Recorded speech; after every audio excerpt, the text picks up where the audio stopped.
امیر جلال اسی بدحواسی کے عالم میں اپنے گھر پہنچا اور خدمتگاروں سے شراب طلب کی۔ پھر کچھ دیر بعد جب اس کے اعصاب پرسکون ہو گئے تو اس نے ایک رازدار کنیز کو تنہائی میں طلب کر کے کہا، تو کسی سالن یا مشروب میں بے ہوشی کی دوا ملا کر نگار خانم کو کھلا دے۔ کنیز نے بڑی معنی خیز نظروں سے امیر جلال کی طرف دیکھا اور چپ چاپ کمرے سے نکل کر چلی گئی۔ کچھ دیر بعد کنیز واپس آئی تو اس کے چہرے پر عجیب سا رنگ تھا، گھٹی گھٹی مسرت اور دبی دبی خوشی کا رنگ۔ آقا، وہ کہتی ہے کہ اس نے اس گھر کا آب و دانہ اپنے اوپر حرام کر لیا ہے، اور میرا ذاتی مشاہدہ بھی یہی ہے کہ شاید وہ تڑپ تڑپ کر مر جائے گی مگر غذا کا کوئی نوالا اور پانی کا کوئی قطرہ اپنے حلق میں نہیں اتارے گی۔ امیر جلال کنیز کی بات سن کر بڑی صفاکی اور خباثت کے ساتھ مسکرایا۔ میں آج رات ہی اس کے حوصلوں کی آزمائش کروں گا۔ وہ جانتی نہیں کہ میرا نام امیر جلال ہے اور کچھ لوگ مجھے درندہ بھی کہتے ہیں۔ سالار غزنی اپنی نشست سے اٹھ کر کھڑا ہو گیا اور دروازے کی طرف جانے لگا، پھر اچانک پلٹ کر اپنی کنیز سے مخاطب ہوا، اگر تم لوگوں کو انسانی چیخوں کا شور سنائی دے تو فوراً ہی اپنے کان بند کر لینا، ورنہ تمہارے کانوں میں بھی پگھلا ہوا سیسا انڈیل دیا جائے گا۔ یہ کہہ کر امیر جلال تیز تیز مگر لڑکھڑاتے قدموں سے باہر نکل گیا۔ پھر سالار غزنی اپنے ہاتھوں سے قلف کھول کر نگار خانم کے کمرے میں داخل ہوا۔ نگار خانم کھڑکی کے سامنے باہر کی طرف دیکھ رہی تھی، مگر وہاں آسمان پر چمکتے ہوئے ستاروں کے سوا کوئی دوسرا منظر موجود نہیں تھا۔ اگر کچھ تھا تو تھوڑے فاصلے پر درختوں کے حوالے جنہوں نے اندھیرے کی سیاہ قبا پہن لی تھی۔ میری بخشی ہوئی مہلت ختم ہو چکی ہے اور فیصلے کی گھڑی تیرے سر پر آن پہنچی ہے۔ امیر جلال نے کمرے کے وسط میں پہنچ کر نگار خانم کو مخاطب کرتے ہوئے کہا، میرا فیصلہ بہت پہلے ظاہر ہو چکا ہے۔ نگار خانم نے اسی زاویے سے کھڑے کھڑے کہا، میں اپنے الفاظ بار بار دہرانے کی عادی نہیں ہوں۔ اگرچہ نگار خانم کی آواز مدھم تھی مگر اس کا جواب بڑا جرأت مندانہ تھا، اگر آج رات تو شریک حیات کی حیثیت سے میری زندگی میں داخل نہیں ہوئی تو کل صبح کا سورج طلوع ہوتے ہی تیرے سرکش اور بددماغ باپ کو قتل کر دیا جائے گا۔ امیر جلال اپنی دانست میں ایک مجبور عورت کو بہت خوفناک دھمکی دے رہا تھا۔ سالار غزنی کا خیال تھا کہ اس دھمکی کو سن کر نگار خانم لرز جائے گی، مگر امیر جلال اس وقت حیران رہ گیا جب اس نے دیکھا کہ نگار خانم نے اپنی جگہ سے جنبش تک نہیں کی۔ اللہ کے سوا کوئی نہیں جانتا کہ کل صبح تک کیا ہو جائے گا۔ نگار خانم کے سکون اور اطمینان کا وہی عالم تھا، مگر میں جانتا ہوں امیر جلال کے لہجے میں بڑا تکبر تھا، مجھے تیرے اور نظام شاہ کی تقدیروں کے بارے میں مکمل خبر ہے اور میں اپنے بخت رساں کے متعلق بھی آگاہی رکھتا ہوں۔ نگار خانم نے کوئی جواب نہیں دیا، وہ اسی اطمینان کی حالت میں خاموش کھڑی رہی۔ امیر جلال آہستہ آہستہ آگے بڑھا اور نگار خانم کے قریب جا کر ٹھہر گیا، مجھے اس امر پر پورا اختیار ہے کہ میں تجھے بزور طاقت اپنی داشتہ بنا ڈالوں، مگر میں تیرے غرور کو شکست دینا چاہتا ہوں۔ سالار غزنی کی آواز یکایک تیز ہو گئی تھی، میری آنکھیں بس ایک ہی منظر دیکھنا چاہتی ہیں کہ اہل غزنی کے سامنے تیری زبان پر سالار غزنی کا نام ہو۔ نگار خانم بدستور خاموش کھڑی رہی۔ امیر جلال کا غصہ بھڑک اٹھا، ایک مجبور عورت مسلسل اسے شکست دیے جا رہی تھی۔ سالار غزنی اپنی یہ توہین برداشت نہ کر سکا اور شدت غضب سے پاگل ہو گیا۔ پھر کچھ دیر بعد اس درندہ صفت انسان کے تازیانے نگار خانم کے نرم و نازک جسم پر برسنے لگے۔ نگار خانم سر سے پاؤں تک خون میں نہا گئی، مگر اس نے اپنی چیخوں کو ہونٹوں کی قید سے آزاد نہیں ہونے دیا۔ امیر جلال ہر تازیانے کی ضرب لگانے سے پہلے بس ایک ہی بات کہتا تھا، جب تک تیری زبان میری رفاقت کے اقرار میں نہیں کھلے گی اس وقت تک تیرے ساتھ یہی وحشیانہ سلوک کرتا رہوں گا۔ مجھے دیکھنا ہے تیرے اندر کس قدر قوت برداشت ہے۔ سالار غزنی کے کئی بھرپور تازیانے نگار خانم کے دلکش چہرے پر بھی پڑے تھے۔ پھر جب ان زخموں سے بہنے والا خون اس کی آنکھوں میں بھر گیا تو نگار خانم نے اپنے پیرہن کی آستین سے آنکھیں صاف کرنے کی کوشش کی، مگر آستین تو پہلے ہی خون میں ڈوبی ہوئی تھی۔ نتیجتاً اس کی آنکھوں کی دھند کچھ اور بڑھ گئی۔ ایک نازک اندام عورت نے امیر جلال کے چند تازیانے اور برداشت کیے، پھر وہ لڑکھڑا کر فرش پر گر پڑی اور بے ہوش ہو گئی۔ امیر جلال نے تازیانہ زمین پر پھینک دیا اور نگار خانم کی طرف مسکرا کر دیکھتے ہوئے بولا، ابھی پہلا دن ہے، اتنے زخم تو ایک معمولی عورت بھی برداشت کر لیتی ہے۔ یہ کہہ کر سالار غزنی کمرے سے باہر نکلا اور اپنی خدمتگار کنیزوں کو حکم دیتے ہوئے بولا، اس کے منہ میں پانی اور پھلوں کا عرق ٹپکا دو، کہیں یہ بھوک اور پیاس کی شدت سے مر ہی نہ جائے، ابھی اسے کچھ دن اور زندہ رہنا ہے۔ اسی دوران ملکہ غزنی کے حکم نامے کے جواب میں محمود نے اپنے چھوٹے بھائی اسماعیل کو اتمائے حجت میں آخری خط لکھا: برادر عزیز، میں اس کی شکایت نہیں کرتا کہ مادر گرامی میرے حق کے وراثت کو تسلیم کرنے کے بجائے مجھ سے غلاموں جیسا سلوک کر رہی ہیں۔ میں ایک بار پھر تمام تلخیوں کو فراموش کر کے تمہیں حقیقت حال کی راہ پر لانا چاہتا ہوں۔ میری باتیں بہت غور سے سنو۔ امیر ناصر الدین سبکتگین ہم سب کے امیر تھے، اب اس دنیا سے رخصت ہو چکے ہیں۔ والد محترم کے بعد تم مجھے سب سے زیادہ عزیز ہو۔ آنکھیں کھولو، اس لیے میں تمہاری ہر بات ماننے کو تیار ہوں، مگر سلطنت کے قیام اور حکومتی نظامات کے لیے عمر کی پختگی کے ساتھ ساتھ تجربہ کار ہونا بھی بہت ضروری ہے۔ کسی حکمران کے لیے لازم ہے کہ وہ ذہین ہونے کے علاوہ اچھا معاملہ فہم بھی ہو، لیکن ابھی تم بچے ہو اور اس منزل سے بہت دور ہو۔ اگر تم میں یہ صفات موجود ہوتی تو میں تمہاری اطاعت کر لیتا۔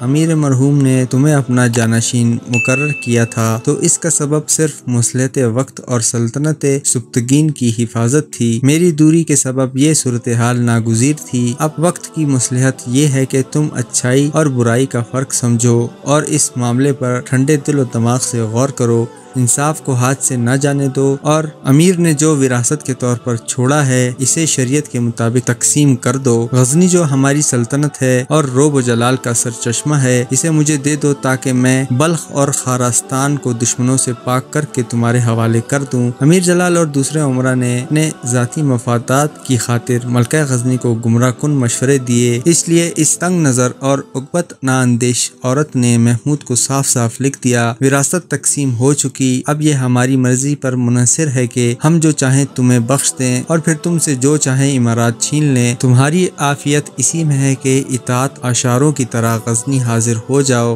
کہ اب کی بار تم نے کسی تاخیری حربے سے کام لیا تو پھر تمہارے سر سے ہمارا دست کرم اٹھ جائے گا اور نتائج کی ذمہ داری تنہا تمہاری ذات پر ہوگی۔ اسی اثنا میں نگار خانم پر امیر جلال کا تشدد کا سلسلہ جاری رہا۔ وہ روزانہ رات کو اس مجبور عورت پر تازیانوں کی بارش کرتا، یہاں تک کہ نگار خانم بے ہوش ہو جاتی، مگر سالار غزنی کا ہوسناک مطالبہ تسلیم نہیں کرتی۔ اس کا پورا جسم اور چہرہ زخموں سے بھر گیا تھا۔ آخر ایک دن امیر جلال کے خدمتگاروں نے ڈرتے ڈرتے عرض کیا: آقا، اب اس عورت میں آپ کا قہر برداشت کرنے کی ہمت نہیں ہے۔ وہ اس قدر کمزور ہو چکی ہے کہ اگر اس پر مزید تشدد کیا گیا تو وہ جان سے بھی گزر سکتی ہے۔ وہ جان سے تو یقیناً جائے گی۔ امیر جلال نے کسی درندے کی طرح غراتے ہوئے کہا: مگر ہم اسے اس دنیا سے بے داغ جانے نہیں دیں گے۔ پھر اسی رات امیر جلال نے بہت زیادہ شراب پی اور اپنے سینے میں ناپاک جذبے چھپائے ہوئے نگار خانم کے پاس پہنچا، جو ایک مردے کی طرح فرش پر پڑی تھی۔ شاید تجھے یہی پسند ہے کہ تو امیر جلال کی داشتہ بن کر رہے۔ خواہ آشام بھیڑیا لڑکھڑاتے قدموں سے ایک معصوم دوشیزہ کی طرف بڑھ رہا تھا۔ نگار خانم کی ناتوانی کا یہ حال تھا کہ وہ مزاحمت تو کیا کرتی، اٹھ کر بیٹھ بھی نہیں سکتی تھی۔ بس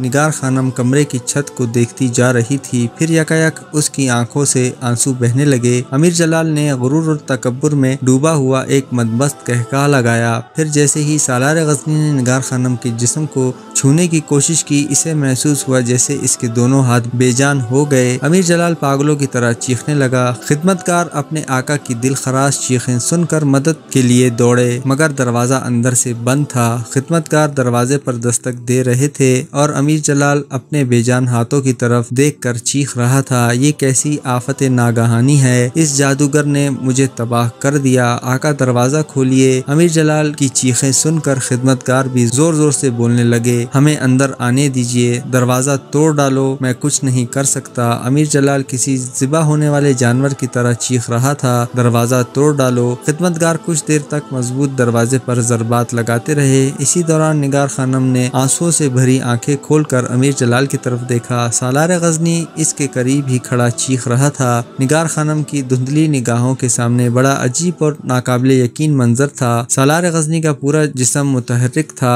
مگر اس کے دونوں ہاتھ پتھر کی طرح سخت تھے جنہیں وہ پوری کوشش کے باوجود ذرا سی بھی جنبش نہیں دے سکتا تھا۔ آخر طویل جدوجہد کے بعد دروازہ ٹوٹ گیا اور تمام خدمتگار شدید بدحواسی کے عالم میں اندر داخل ہو گئے۔ سالار غزنی کے ملازموں کو یقین تھا کہ وہ کمرے میں پہنچتے ہی کوئی خوفناک منظر دیکھیں گے، مگر جب انہوں نے ظاہری طور پر امیر جلال میں کوئی تبدیلی نہیں پائی تو وہ بڑی حیرت سے اس شخص کی طرف دیکھنے لگے جو کچھ دیر پہلے اس طرح چیخ رہا تھا جیسے اس پر کوئی ناقابل برداشت عذاب نازل ہو گیا ہو۔ کیا بات ہے آقا، کئی خدمتگاروں نے بیک زبان کہا۔ اب ان کے لہجے میں نہ دہشت تھی نہ حیرت۔ آپ کیوں چیخ رہے تھے؟ ہمیں تو یہاں کوئی غیر معمولی بات نظر نہیں آتی۔ ملازموں نے فرش پر پڑی ہوئی نگار خانم کو دیکھا۔ وہ گزشتہ 1 ماہ سے یہی منظر دیکھ رہے تھے، اس لیے ایک زخمی عورت کی یہ حالت ان کے نزدیک کوئی تعجب خیز بات نہیں تھی۔ پھر خدمتگاروں نے کمرے کے ایک گوشے پر اچٹتی ہوئی نظر ڈالی، کوئی انقلاب نہیں آیا تھا۔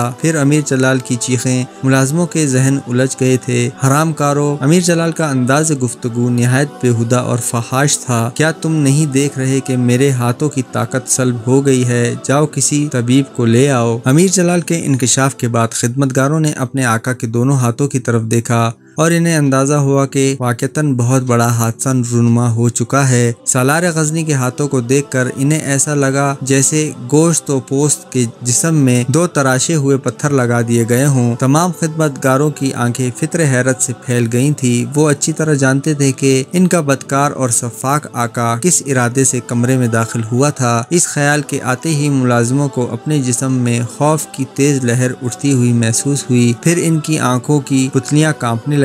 کبھی وہ سالار غزنی کی طرف دیکھتے، کبھی اس مظلوم عورت پر نظر ڈالتے جو اپنی شدید نکاہت کے سبب نرزے کے عالم میں گرفتار کسی مریض کی مانند نظر آ رہی تھی۔ پھر بھی امیر جلال اس ناتوانا اور مجبور بے کس عورت پر قابو نہیں پا سکا تھا اور اب وہ اپنے دونوں ہاتھ گنوا بیٹھا۔ آخر قدرت نے امیر جلال سے کیسا انتقام لیا تھا، یہ سوچ کر خدمتگاروں کے جسم پر لرزہ طاری ہو گیا تھا۔ نمک حراموں! اپنے ملازموں کو خوف و ہراس میں مبتلا دیکھ کر سالار غزنی دوبارہ چیخا، تم کس کا انتظار کر رہے ہو؟ شاہی طبیب کے پاس کیوں نہیں جاتے؟ خدمتگار لڑکھڑاتے قدموں کے ساتھ باہر نکل گئے۔ امیر جلال بھی چند قدم آگے بڑھا، پھر پوری قوت سے نگار خانم کے جسم پر ٹھوکر لگاتے ہوئے بولا، یہ ایک عارضی بیماری ہے، شاہی طبیب کی ادویات سے بہت جلد دور ہو جائیں گی، مگر میں تجھے معاف نہیں کروں گا۔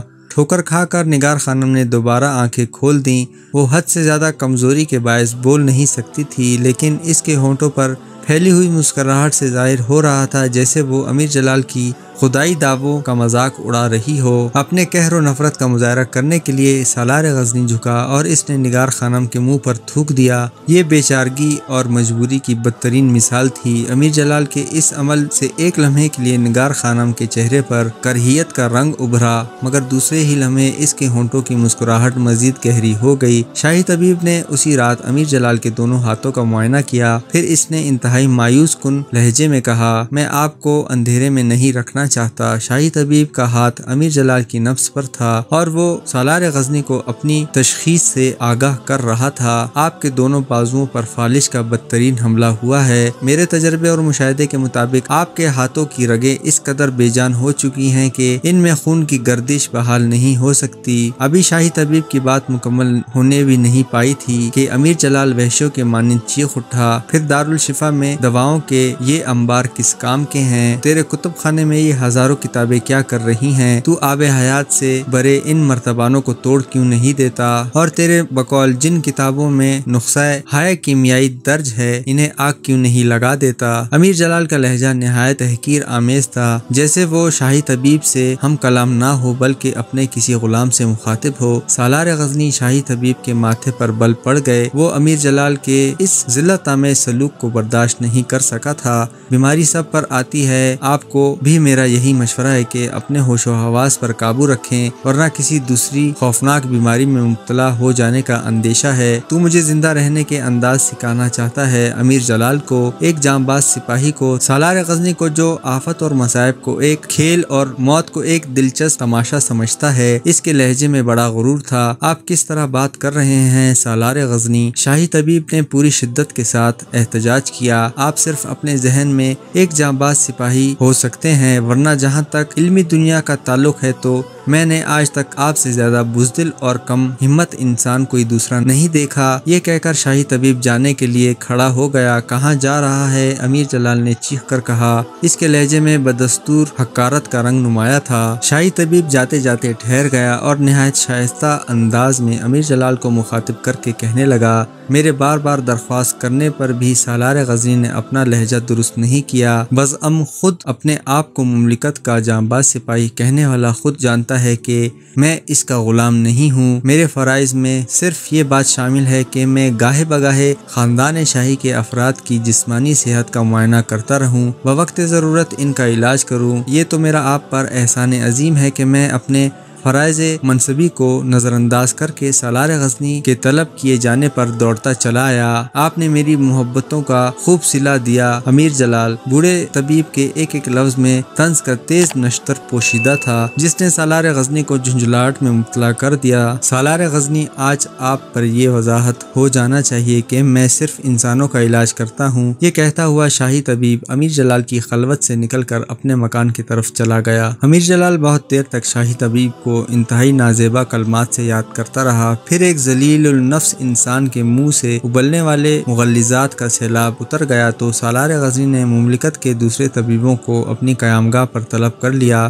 وہ شاہی طبیب ابھی کہہ کر گیا ہے کہ یہ لا علاج مرض ہے۔ امیر جلال نے انتہائی نفرت آمیز لہجے میں دوسرے طبیبوں کو شاہی طبیب کی تشخیص سے باخبر کرتے ہوئے کہا، یہ ان کی اپنی رائے ہو سکتی ہے۔ دوسرے طبیبوں نے بیک زبان کہا، ہم فالج کو لا علاج مرض نہیں سمجھتے، مگر آپ کو کچھ دن انتظار کرنا ہوگا۔ اس کے بعد طبیبوں نے امیر جلال کو اس قدر گرم دوائیں استعمال کرائیں جنہیں کھا کر سالار غزنی کا پورا جسم پسینے میں شرابور ہو جاتا، لیکن 3 دن گزر جانے کے باوجود اس کے مفلوج ہاتھوں میں ہلکی سی سرسراہٹ بھی نہیں ہوئی تھی، جبکہ تمام طبیبوں کا دعویٰ تھا کہ پہلے روز چند خوراکوں کے استعمال کے بعد اس کے پتھر جیسے ہاتھوں میں خون کی گردش محسوس ہونے لگے گی۔ اسی دوران امیر جلال نے طبیبوں سے مسلسل رابطہ رکھا اور ان کی تجویز کردہ دواؤں کے رائگاں جانے کا شکوہ کرتا رہا، اور وہ بے ہنر طبیب بڑی ہوشیاری سے سالار غزنی کو جھوٹی تسلیاں دیتے رہتے۔ گزشتہ 3 دن سے امیر جلال ملکہ عالیہ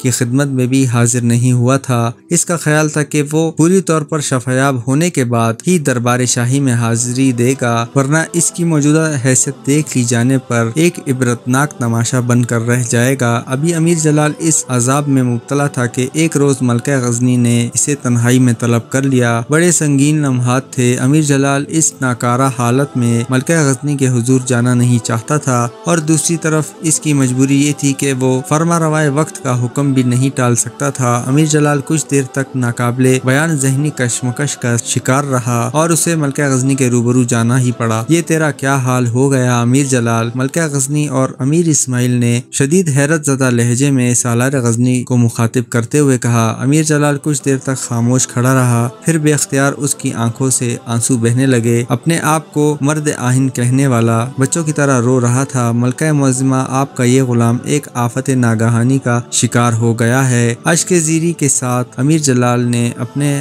ہاتھوں کے مفلوج ہو جانے کی تفصیل بیان کرتے ہوئے کہا، مگر ملکہ غزنی کو یہ نہیں بتایا کہ مذکورہ حادثہ کس وقت اور کس صورتحال میں پیش آیا تھا۔ ملکہ غزنی نے فوراً ہی شاہی طبیب کو طلب کر لیا اور قدر ناگواری کے انداز میں کہا، کیا شاہی حکیم نہیں جانتے کہ افواج غزنی کا سالار مفلوج ہو چکا ہے اور مملکت کتنے بڑے نقصان سے دوچار ہونے والی ہے؟ میں اپنی ذمہ داری کو محسوس کرتے ہوئے ملکہ عالیہ کے حکم سے پہلے ہی سالار غزنی کو دیکھ چکا ہوں۔ شاہی طبیب نے بے نیازانہ انداز میں کہا، میرے علم اور تجربے کے مطابق یہ مرض لا علاج ہے۔ شاہی طبیب جھوٹ بولتے ہیں ملکہ معظمہ۔ امیر جلال درمیان میں ہی بول اٹھا، یہ نظام شاہ کے شہدائی ہیں، اس لیے انہوں نے میرا علاج کرنے سے انکار کر دیا ہے۔ سالار غزنی کی فتنہ گیری نے ایک اور کروٹ لی اور ایک بے گناہ شخص کو اپنی لپیٹ میں لے لیا۔ شاہی طبیب اس بہتان طرزی پر حیران رہ گیا، پھر اس نے پورا واقعہ سنانے کے بعد عرض کیا، میں اپنا مقدمہ ملکہ عالیہ کی عدالت میں پیش کرتا ہوں۔ سالار غزنی نے جس طرح میرے علم و فن کو جہالت کہا ہے، اس کے بعد تو دل یہی چاہتا ہے کہ غزنی کی حدود سے نکل کر کسی گوشہ گمنام میں اپنی باقی کی کی زندگی گزار دوں، مگر میری گردن میں امیر الپتکین اور امیر سبکتگین کے احسانات کا طوق پڑا ہوا ہے اور ہزار کوششوں کے باوجود اس طوق کو نہیں اتار سکتا۔ یہ کہتے کہتے بوڑھے طبیب کی آنکھوں سے آنسو کی نمی جھلکنے لگی تھی۔ یہ سب کچھ کیا ہے امیر جلال؟ ملکہ عالیہ نے غضبناک نظروں سے سالار غزنی کی طرف دیکھتے ہوئے کہا، میں نظام شاہ کو اس کے گناہوں کی سزا دیتا رہا ہوں، اس لیے شاہی طبیب مجھ سے ناراض ہیں اور بدترین درواغ گوئی سے کام لے رہے ہیں۔ امیر جلال نے ایک بار پھر فریب اور عیاری میں پناہ ڈھونڈی۔ ملکہ عالیہ سالار غزنی کی خدمتگاروں کو طلب کر کے صحیح صورتحال کے بارے میں دریافت کر سکتی ہیں۔ شاہی طبیب نے نہایت اطمینان سے کہا، اس کے چہرے پر خوف و دہشت کی ہلکی سی رمق تک نہیں تھی، وہ لوگ یقیناً اس خادم کی حقیقی بیانی پر گواہی دیں گے۔ ملکہ غزنی نے فوراً ہی امیر جلال کے تمام خدمتگاروں اور کنیزوں کو بھی طلب کر لیا۔ وہ لوگ سنگین سزا کے خوف سے حقیقت بیان کرنے پر مجبور ہو گئے۔ انہوں نے حرف بحرف شاہی حکیم کے بیان کردہ بیان کی تائید کی، جسے سن کر ملکہ غزنی آگ میں بھڑک اٹھی۔ ہم سوچ بھی نہیں سکتے تھے امیر جلال کہ تم اتنے کم ظرف ثابت ہو سکتے ہو، اقتدار پاتے ہی کسی گندی نالی کی طرح ابل پڑو گے۔ ملکہ غزنی کے لہجے سے شعلے برس رہے تھے۔ اب ہمیں سوچنا پڑے گا کہ کہیں ہم ایک غلط انسان کے مشورے پر عمل کر کے اپنا بہت قیمتی وقت برباد تو نہیں کر رہے۔ ابھی ملکہ غزنی اور امیر جلال کے بارے میں کوئی فیصلہ نہیں کیا گیا تھا کہ اسے محمود کے قاصد کے آنے کی اطلاع دی گئی۔ یہ خبر سنتے ہی ملکہ غزنی چند لمحوں کے لیے ساکت سی ہو گئی، پھر اس نے فوراً ہی شاہی طبیب کو مخاطب کرتے ہوئے کہا، میں تمہاری بزرگی، علمی فضیلت اور خاندان شاہی کے سلسلے میں کی جانے والی تمام خدمات کا اعتراف کرتی ہوں، لیکن اس لیے تم بھی مجھ سے پورے انصاف کی توقع رکھو۔ میں ذرا نازک سیاسی مسئلے سے فارغ ہو جاؤں، پھر تمہارے مقدمے کا فیصلہ کروں گی۔ یہ کہتے ہوئے ملکہ غزنی اپنے دائیں مڑی اور امیر جلال کو مخاطب کر کے بولی، تم نے مجھے بہت مایوس کیا ہے سالار غزنی، لیکن تم فی الوقت خلوت شاہی سے باہر نکل جاؤ اور مجھے سننے دو کہ محمود کا قاصد کیا پیغام لے کر آیا ہے۔ ملکہ غزنی کے چہرے پر شدید ناگواری کے آثار نمایاں تھے۔ شاہی طبیب اور امیر جلال ملکہ غزنی کی خلوت سے نکل گئے، مگر دونوں کے رخصت ہونے کے انداز میں بڑا فرق تھا۔ شاہی طبیب بہت آہستہ، آسودہ اور مطمئن نظر آ رہا تھا۔ اس کے برعکس سالار غزنی کے چہرے پر وحشت برس رہی تھی۔ وہ مجرموں کی طرح سر جھکائے لڑکھڑاتا ہوا چل رہا تھا۔ فالج زدہ ہاتھوں نے امیر جلال کی پوری شخصیت کو مضحکہ خیز بنا دیا تھا۔ شاہی طبیب اور امیر جلال کے جاتے ہی ملکہ غزنی نے محمود کے قاصد کو خلوت میں طلب کر لیا۔ امیر اسماعیل اور ملکہ غزنی شاداب چہروں کے ساتھ اپنی اپنی نشست پر بیٹھے ہوئے تھے۔ ان دونوں کا خیال تھا کہ قاصد محمود کی طرف سے مانگی جانے والی کسی رعایت یا بخشش کی درخواست لے کر آیا ہوگا، کیونکہ ملکہ غزنی اور امیر اسماعیل کو ان کے مشیروں نے بڑا گمراہ کن راستہ دکھایا تھا۔ تمام مشیروں نے بار بار یہی ایک بات کہی تھی کہ محمود اپنی تحریروں کی روشنی میں سہما ہوا نظر آ رہا ہے۔ اگر ملکہ عالیہ نے اس پر دباؤ بڑھا دیا تو وہ عنقریب سیاسی پناہ حاصل کرنے کے لیے غزنی کی حدود میں داخل ہو جائے گا، پھر کسی ضرورت مند انسان کی طرح ملکہ معظمہ کے سامنے اپنے دست سوال دراز کرے گا۔ یہی وہ پرفریب مشورے تھے جن کے زیر اثر ملکہ غزنی اور امیر اسماعیل سمجھ رہے تھے کہ نیشا پور سے آنے والا قاصد صلح کا پیغام لے کر آیا ہوگا، مگر جب قاصد ابو الحسن حمودی کا پیش کردہ خط ملکہ غزنی نے پڑھا تو وہ شدت غضب میں اپنی نشست سے کھڑی ہو گئی۔ محمود نے اپنی سوتیلی ماں کو واضح الفاظ میں تحریر کیا تھا، مادر مہربان، مجھے نہایت افسوس کے ساتھ لکھنا پڑ رہا ہے کہ آپ نے ہوش و مصلحت کے تمام دروازے بند کر دیے ہیں۔ آپ نہیں جانتی کہ میں نے اخلاقی اور سیاسی تقاضوں کو برقرار رکھنے کے لیے کس قوت برداشت کا مظاہرہ کیا ہے۔ اللہ علیم و خبیر ہے کہ میں اس خاندان سبکتگین کی عظمت اور آپ سے قائم ہونے والے رشتے کے تقدس کی خاطر اپنے منصب سے نیچے اتر کر اور آپ کے قدموں میں بیٹھ کر بہت عاجزانہ گفتگو کی ہے، مگر میرے اس طرز عمل کو کم ہمتی اور بزدلی سے تعبیر کیا گیا۔ واضح رہے کہ میں نے کبھی تاخیری حربوں سے کام نہیں لیا۔ آپ نو شائستہ دیوار پڑھ لیں اور جلد از جلد اپنے بے ضمیر مشیروں کے نرغے سے نکل آئیں۔ میری شدید خواہش تھی کہ ہم دونوں بھائیوں کے درمیان شرعی قوانین کے مطابق خلوص اور رفاقت کی اعلیٰ ترین مثال قائم ہو۔ میں اس لیے بھی جارحیت کا لبادہ اوڑھنے سے گریز کر رہا تھا کہ شاید کہ جلد یا بدیر مفع ہمت کا راستہ نکل آئے اور میرے آب و اجداد کا لگایا ہوا سبزہ زار بندگان خدا کے خون سے سرخ نہ ہو جائے۔ مادر مہربان، میں اس وقت سے بہت ڈرتا ہوں جب تخت کے پائے بے شمار معصوموں کی لاشیں پڑی ہوں گی۔ مجھے امید تو نہیں کہ میری تحریر کسی انسان کی فطرت بدل ڈالے گی، مگر میں پھر بھی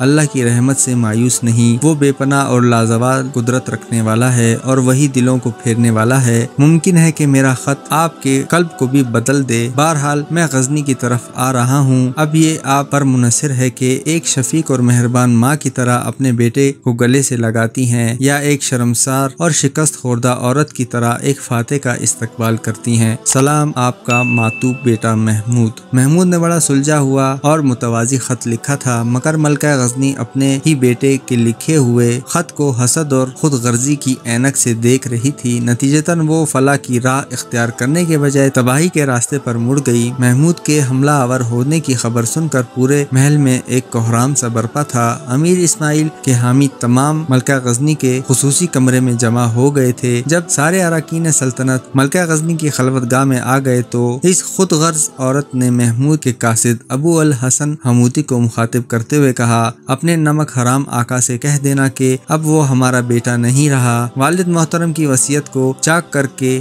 ہوا میں اڑانے والا ہمارا فرزند نہیں ہو سکتا۔ وہ محض ایک باغی ہے اور ہم خوب جانتے ہیں کہ ایک باغی کے ساتھ کس طرح سلوک کیا جاتا ہے۔ محمود کے مقابلے میں امیر اسماعیل کی فوجوں کی تعداد بہت زیادہ تھی، اس لیے طاقت کے نشے سے سرشار ہو کر تمام امراء تالیاں بجاتے ہوئے ملکہ غزنی کی پرجوش اور غضبناک تقریر پر داد دینے لگے تھے۔ پھر جب مصائبوں اور خوشامدیوں کی صفوں سے ابھرنے والا شور ختم ہوا تو قاصد ابو الحسن حمودی بصد احترام عرض کرنے لگا، میرے آقائے نعمت آپ کے جواب کے منتظر ہوں گے، کیا تو نے ہمارا جواب نہیں سنا؟ ملکہ غزنی نے چیخ کر کہا، جب تک ہم اسے اپنا بیٹا سمجھتے رہے، اپنی تحریری شفقتوں اور مہربانیوں سے اسے نوازتے رہے، مگر جب وہ ہمارے حلقہ فرزندی سے نکل گیا تو پھر ایک باغی کے خط کا جواب دینا ہماری توہین ہے۔ اپنے آقائے نعمت سے کہہ دینا کہ ہم بھی اپنی تمام تر قہر سامانیوں کے ساتھ نشاپور کی طرف آ رہے ہیں۔ قاصد ابو الحسن کے دل و دماغ میں آندھیاں سی چل رہی تھی اور اس کے خون میں گردش تیز ہو رہی تھی۔ وہ جواب میں کچھ کہنا چاہتا تھا مگر آداب سفارت نے اس کی زبان پر مہر خاموشی لگا دی تھی۔ دوسرا یہ کہ ملکہ غزنی اس کے آقا کی مادر گرامی تھی۔ مجبوراً ابو الحسن خاموش رہا اور دربار شاہی کی رسم کے مطابق نصف قد تک جھک کر رخصتی آداب بجا لایا اور الٹے پاؤں ملکہ غزنی کی خلوت گدے سے نکل کر چلا گیا۔ محمود کے قاصد کے جاتے ہی ملکہ غزنی نے دوبارہ امیر جلال کو طلب کیا۔ سالار غزنی دوسری مرتبہ کمرے میں آیا تو صورتحال یکسر بدلی ہوئی تھی۔ عمرہ سلطنت کو دیکھ کر وہ گھبرا سا گیا۔ یہ کیا ہوا سالار غزنی؟ عمرہ مملکت نے چیخ نما آوازوں میں کہا۔ وہ سب کے سب امیر جلال کی موجودہ حالت کو دیکھ کر بدحواس نظر آ رہے تھے۔ امیر جلال ایک آفت ناگہانی کے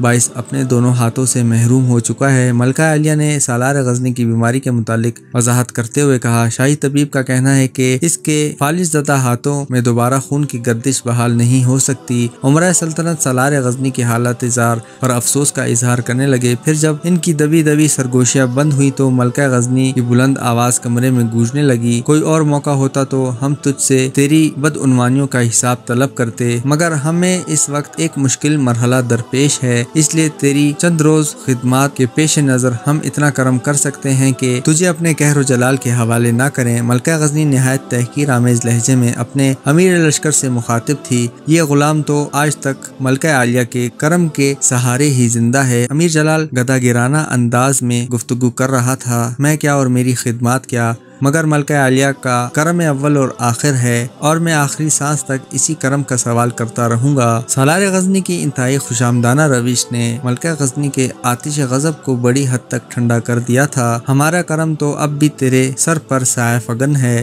ورنہ تو سانس کس طرح لیتا؟ ملکہ غزنی نے کسی قدر نرم لہجے میں کہا، مگر زمین والوں کے پاس آسمانی قہر کا کیا علاج ہے؟ اور تو خود بھی تو سوچ امیر جلال کہ جب تو اپنے ہاتھوں سے مزدوری نہیں کر سکتا تو پھر میدان جنگ میں تلوار کس طرح چلائے گا؟ ہمیں تیری حالت زار پر ترس آتا ہے لیکن وقت کسی کے انتظار میں نہیں ٹھہرتا، مجبوراً ہم تجھے معزول کر کے حسن بن شعبان کو نیا سالار مقرر کرتے ہیں۔ تو قلعے کی رعایت چھوڑ کر اسی وقت اپنے آبائی گاؤں میں منتقل ہو جا۔ امیر جلال نے ملکہ غزنی کا یہ فیصلہ اس طرح سنا کہ دونوں معذور ہاتھوں کے علاوہ اس کے پورے جسم پر کپکپاہٹ طاری تھی اور یہ خدمتگار، ملکہ عالیہ آپ تو جانتی ہیں کہ میں اس دنیا میں کتنا تنہا ہوں۔ معزول ہو جانے کے بعد امیر جلال بھکاریوں کی طرح گڑ گڑا رہا تھا۔ خدمتگار تو عہد و منصب کی زینت ہوتے ہیں، ملکہ غزنی نے بے نیازانہ کہا۔ جب وہ عہدے اور منصب میں ہی نہیں رہا تو خدمتگار کیسا؟ اب نئے سالار حسن بن شعبان کو خدمتگاروں کی ضرورت ہوگی۔ ملکہ غزنی نے امیر جلال کی ساری امارات چھینتے ہوئے دوسرا فیصلہ صادر کر دیا تھا۔ ملکہ غزنی خوب جانتی تھی کہ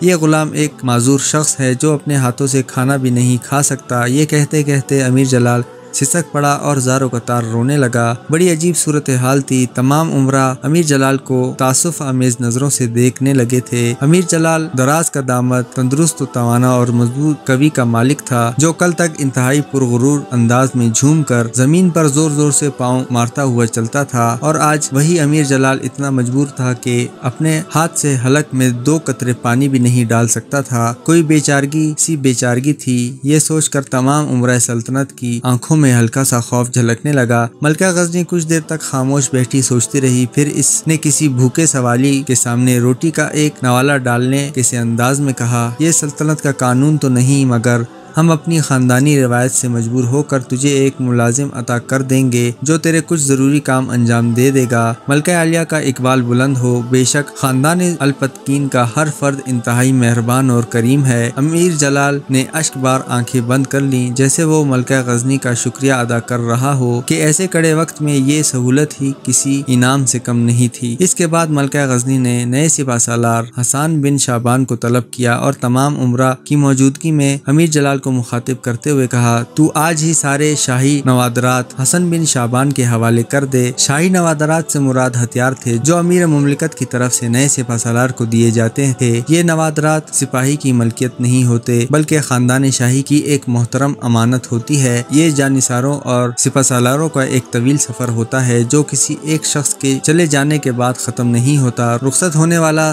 سالار آنے والے امیر لشکر کو یہ امانت منتقل کر دیتا ہے تاکہ شجاعت کی تاریخ کا سلسلہ نہ ٹوٹے اور خون کی روشنائی سے نئے باب رقم ہوتے رہیں۔ امیر جلال نے شدید اذیت اور کرب کے ساتھ سر جھکا لیا۔ یہ صورتحال دیکھ کر عمرہ مملکت نے زیر لب کہا، کیا انقلاب زمانہ ہے کہ ایک شخص آسمان اقتدار پر طلوع ہو رہا ہے اور دوسرا شخص کس عالم بے بسی میں غروب ہو رہا ہے۔ پھر مختصر سے سکوت کے بعد ملکہ غزنی نئے سالار حسن بن شعبان سے مخاطب ہوئی، یہ تیرے ذہن کی بیداری، دست و بازو کی توانائی اور حوصلوں کی آزمائش کا وقت ہے۔